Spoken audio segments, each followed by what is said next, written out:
there no interviews at all for this event?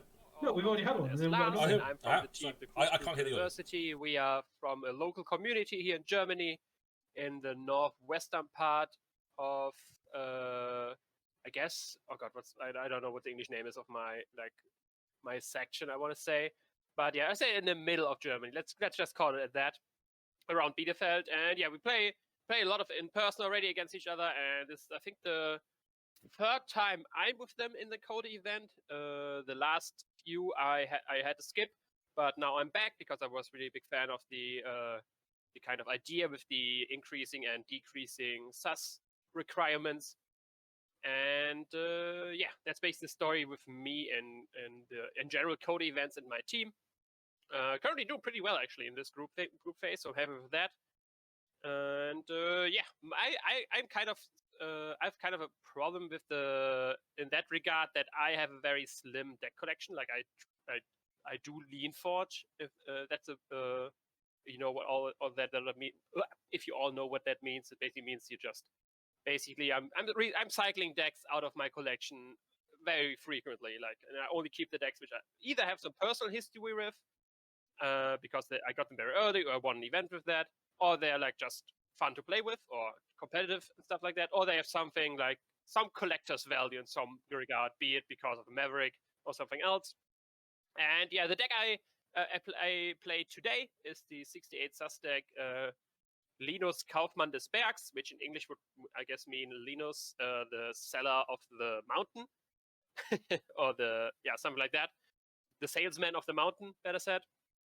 And yeah, this falls into the category of having like some kind of collector's thing going on because it is a horseman deck. I actually never played this deck before in person or something like that. It's still wrapped in plastic in my collection, but yeah, excited to use it. On paper, it looks good enough for me. I'm always a big fan of logos and library access shenanigans, and yeah, that's all I can say for now. Yeah. Any more questions?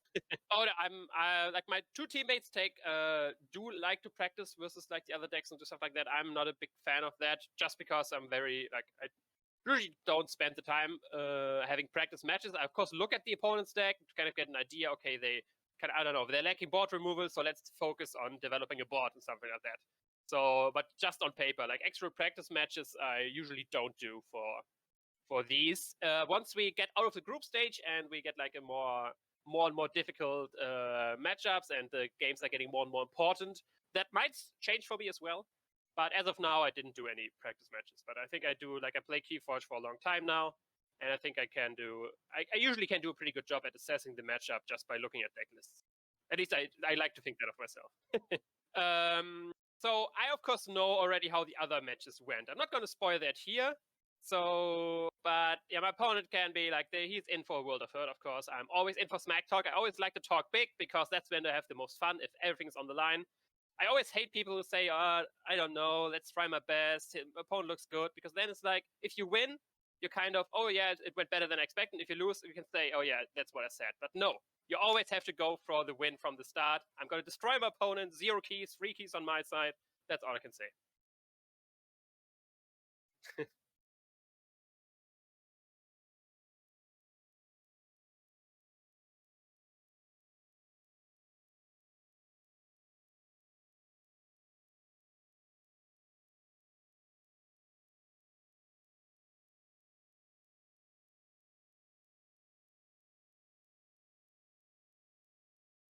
We're going to move quickly to the red matchup.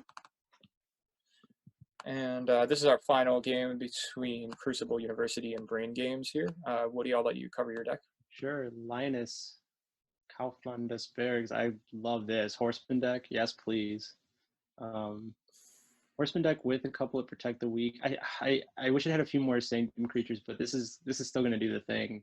The logos looks also really great. Double Fogify, double lab work, library access, obviously. It's like a weird kind of logos makeup because there's just like no creatures really besides Escotera, Badrone, and that's it. Bouncing Deathcore can kind of get you out of a jam. Now the Shadows is kind of a typical but like very good KOTE Shadows with Bait and Switch, Ghostly Hand. Pawn Sacrifice, Relentless Whisperers, like some removal plus the Shadow Self, Silvertooth. These are pretty solid when you're using like the full like Horseman, like use your whole board kind of look. Yeah, I wish it had a few more creatures though. That's for sure, because that's like how I like to use Horseman. Yeah. Yeah. So you're seeing not a kind ton of. I'm sorry. Well, I was just gonna say, outside of the shadows, there's just like not enough amber control really. But this will generate amber pretty well, and it'll control the board, I think. What are you seeing on your end? Yeah. Yeah. So I'll move to mine and then get to how it'll perhaps interact with yours. So in my dis house, we do have an EE in the fringes, which is always a card to watch. Evil Eye to raise cost to maybe like milk that for a little bit more. I like that there's a little bit of like tension in the deck there, right? With we've got the Hecatomb and we've got the EE. So ideally you would be like discarding some of those creatures, and there's a little bit of tension there because some of them you want on the board so that you can Hecatomb. But conversely, it's a low speed deck, right? So now I have two ways to win, right? I can discard my creatures with EE, or I can have a huge Amber Burst. So ideally, one of those two works out for me. I'm not like thrilled with the disc, but I do have a board clear. I do have some stealing. I do have an Amber Burst. Hornet's Touch is actually like an extremely underrated card too, because especially in this matchup, I could hit a library access, which could be very, very like game swingy. Or even one of the shadows, like Amber Steel cards, like those are, if you hit one of those, I think it's going to be a long day for that. Right. Yeah, that's true. And moving to the Saurian, I do have an Imperial Forge. Let me see how viable it is. We do have Tribute.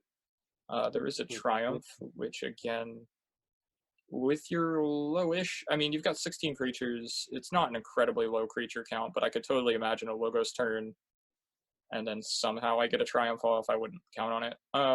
Double Legatus is going to allow a lot of like inter-house interaction, which I'm going to get to in a second. Is going to be big coming into the Shadows, right? So the Shadows has a Hawk, which do you have artifacts that matter? Let's see, I've got 3 artifacts. One of them's Quorum. Doesn't really help. Yeah. Anomaly Exploiter. That's a big deal. Yeah, that would actually help. Oh, Hallowed Blaster. Yeah. Yeah. I mean, Hollow Blaster can be situationally good, but I'm mostly worried about that Anomaly Exploiter because a Positron Bull is all of a sudden a 3 destruction of any 3 creatures, right? But anyway, getting back to this deck for a second, we're going to see double Legatus Raptor letting you cheat into a Shadows line, which has double Javinda, double Yangtze Gang. So there's going to be a lot of interesting interaction. The other thing is that I have, if I do get completely boarded, which could happen, I don't know. I'm trying to assess like the likelihood of that. And it depends, I think it depends heavily on whether you're discarding your creatures for the EE or not, right? Or if you're actually trying to board with your creatures. But I do have the Trust No One as kind of a backup plan. If I'm boarding, I have the chance to win with a Triumph, which is like a low chance, I think. The Imperial Forge is somewhat viable with a single Tribute, not great. So I'm trying to imagine like this kind of deck together, and I think the best potential of it is that the Dis is actually very strong. And then if the Saurian and Shadows start boarding in addition to that, it becomes completely overwhelming, right? But I have very low creature control, so I feel like your stuff is going to stick, which is going to be a massive problem for me. So how do you view the matchup kind of shaking out? Yeah, I think that's right. I think that there will be some very sticky creatures from Linus. I think one of the things to kind of not undersell is that you do have a Quiet Anvil. Make keys cost -2. If you're doing that, your Imperial Forge then is like a lot easier to pull off, I think, because you do have the Tribute and Questor Jarda and Tribune Pomptus. So like Yeah, I feel like there is a way, and I don't know if that's how they'll play it, but if you really try to lean into that, Hmm. So and the triumph could happen, but I don't know if I see it happening against the horseman deck. yeah, it seems pretty low probability against your deck. In particular, one, because I have very low removal, but two, you have the Shadow Self. Right. So you're going to start seeing the Shadow stuff stick to the board. You also have the potential to zip out a lot more creatures at once. If you do hit your library access turn well, you're going to have lab works, you'll be drawing cards. The Fogify is going to keep me from fighting for a turn during that library access turn. So whatever you do have on the board might actually stick for a second, and then you're going to be able to overwhelm with a big creature turn. And I have one board clear.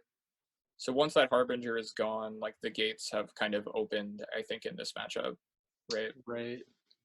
Um, and I don't know if I really have an answer to a great library access turn, but the decks are still relatively both low speed. But I think my deck over here, Selma, wants to build an interacting board, ideally with these Legatus's, right? And I don't think I'm going to be able to do that well. I mean, I could fight into a Shadow Self and do it, but I don't think I'm going to be able to do it extremely well because your ability to creature control is better. And then on top of it, we're generating roughly the same amount of amber. So I think basically you're going to start boarding me and it's going to be a problem. I could luck into a board clear at the right time. I could luck into an EE at the right time, but I actually like the Crucible University deck in this matchup personally. No, I do too, and it's unfortunate. Like the Legatus really doesn't. They need some really obvious targets, and they don't quite get that because of. I mean, yeah, you're right. They could like fight with the Shadow Self, but like the Moon Cursor's got poison. Um, there's like not great. I mean, there's a couple of Shadows targets, but everything in Sanctum's basically off limits because they're not going to be surviving those battles. They are going to get larger with the Pompatus, but That's true. That's true. I could potentially like massively board on you, and then it's just kind of they wouldn't be able to fight back. But they do have the bouncing Death Quark and some removal in Logos. right. So there's a little bit of removal in Logos. The bouncing Death Quark isn't. If I'm boarding, the bouncing Death Quark basically doesn't help you. If I do get a grip, right? Because you don't have any. I mean, you barely have any creatures in Logos, so you're going to get two of mine. We have the same problem as the previous matchup where I'm like piling Amber on, but I think that my best hope with Selma is to open like very well, and then that becomes a complete liability for your deck. Right. Well, I think it's a case of opening hands to the extent that like both of these needs to basically spit out as many creatures as they can right away. Right. Whether it's a line of horsemen or a bunch of shadows creatures, next to Shadow Self. Because those, I mean, I think those would stick around for a while. Right. So what we have is a situation, I mean, if you agree with me, right, is that if someone is boarding first, they're basically going to win, right? Yeah, that seems right. So if we're there, we've got kind of two things going on then. We have one deck that's slightly more disruptive, nothing massive, with Selma, but Linus is able to go a little bit faster. I think that the ability to high roll is maybe a little bit better in Linus, but I actually think that the individual plays have a higher ceiling in Selma, if that makes sense. Yeah, I think basically the way that like the game would roll out is that the person playing Linus, you can sort of pilot it really straight. Selma, you're going to be tasked with like a bunch of different decisions throughout the game, like you were describing. Like, are you leaning into the EE play or the Hecatomb play? Are you trying to put a bunch of amber on your stuff? Or are you trying to be more cautious? Because it could go wrong if you kind of don't get the right things at the right time. Yeah, there's a lot more kind of risk here, but I do think if either deck begins to completely board, Selma does have that out with the board clear. Linus just really doesn't. but I think that Linus has a slightly higher probability of actually high rolling and getting a board that Selma can't answer. So that's why I like Linus in this matchup. Yeah, and I think it's also the case with any library access deck that that the person playing it kind of just needs to know it really well, like know when to take that library access turn, because you like get a better sense of how the logos suite works basically. Like, I mean, I would obviously love if the logos had like a wormhole or a Igor or something, to kind of make the LA turns more worth it. Yeah, the lab works can really make an LA turn worth it. In terms of stocking away your stuff, especially when you come in with big creatures that you're stocking with the lab work. But I do think, it's not, neither deck is working with kind of like an ideal setup, right? Where that 68 SAS. But I do think, just closing thoughts. I mean, I did say it before, but I really do think Linus has a slightly higher probability of being able to get those high roll hands to start, and I don't think either deck can super answer a high roll, basically. Yeah, I agree with that. Right, this is the third game. Some very strong hands from opening side, but are we going to see the KOTE Classic Silvertooth play? No, it's an Umbra. It's always got to be Silvertooth, though. Come on, I feel dirty. Borisnit's Touch is going to be interesting. Gets rid of the Misery Explorer. It's a shame to see it turn up. So, God of Horseman of Pestilence, which was purged, and then we didn't get to see the rest because it always went too quickly. Neurosiphon, be able to steal one. Gets rid of Bamford Death Quirk, uses some extra. And very, very fast Tuskun here. Mug gets rid of the Umbra. Plays the second Mug.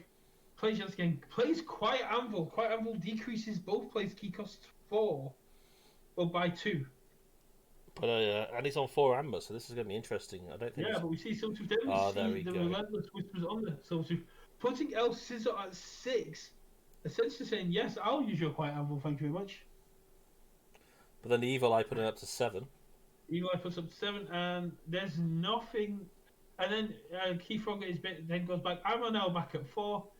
He goes, yeah, but I've got this cool urchin here that's going to take you off 4 and let me forge for 4 next turn. Sorry about that. Golden Spell, there's nothing. Even Yancy Gang, which is probably going to die to this Asp. Yeah, there we go. Is not enough to stop Elses are forging for 4, offing Ultimate. Yeah, getting rid of a Horseman that early is very lucky with the Boris in his touch. Place Soul Fiddle uses Reaps of Entry to get rid of Moon Cruiser Cursor. Fights Malison into Urchin, moves it to the flank, and captures one from its own side.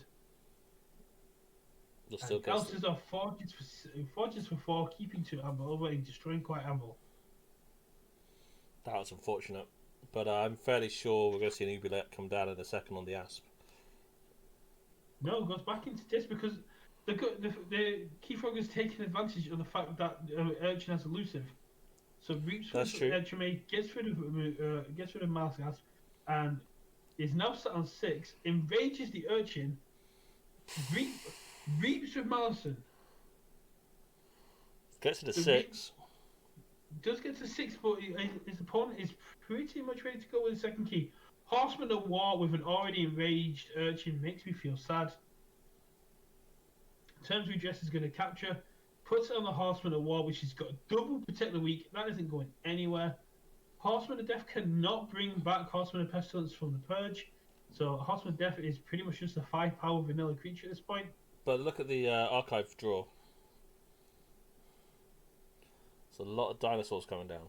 There's a lot of dinosaurs coming down. But are you that scared if you're El Scissor? Probably not.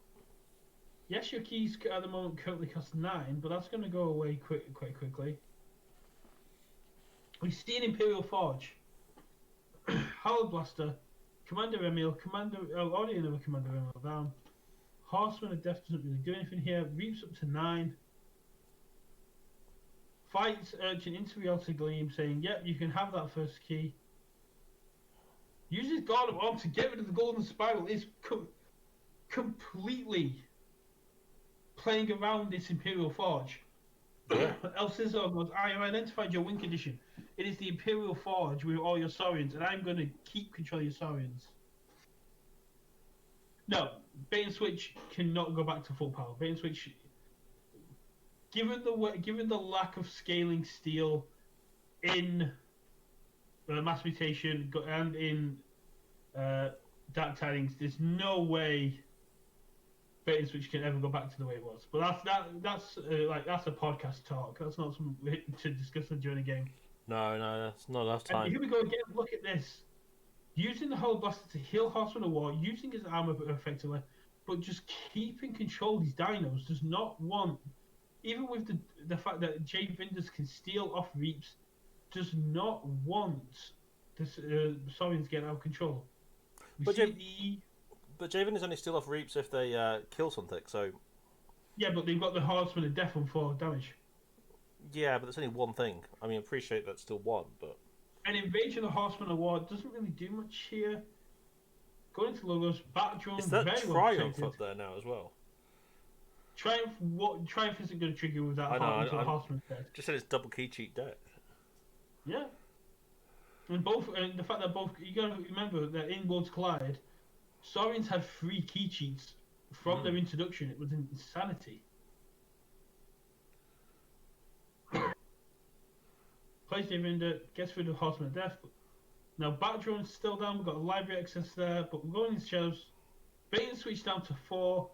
Shadow Self, we're going to see a Pawn Sacrifice on the Shadow Self. Etrame and Jay Vinder, yeah, get rid of the creatures you can. And a Silent Dagger on a Bat Drone. Well, why not? Danks again to steal one, plays a Subtle Maul. Hawk the Hollow Blaster, just stop the heals coming through. Gets to 7. Has a full hand of dinos. Power Guardian could be very powerful here. Dr. Escatar gets back up to 6. Reaps rather than going for the steal to keep off the key, so basically it says to keep on, here's your second key. But we've got Tribute coming down now, so... give me some breathing space.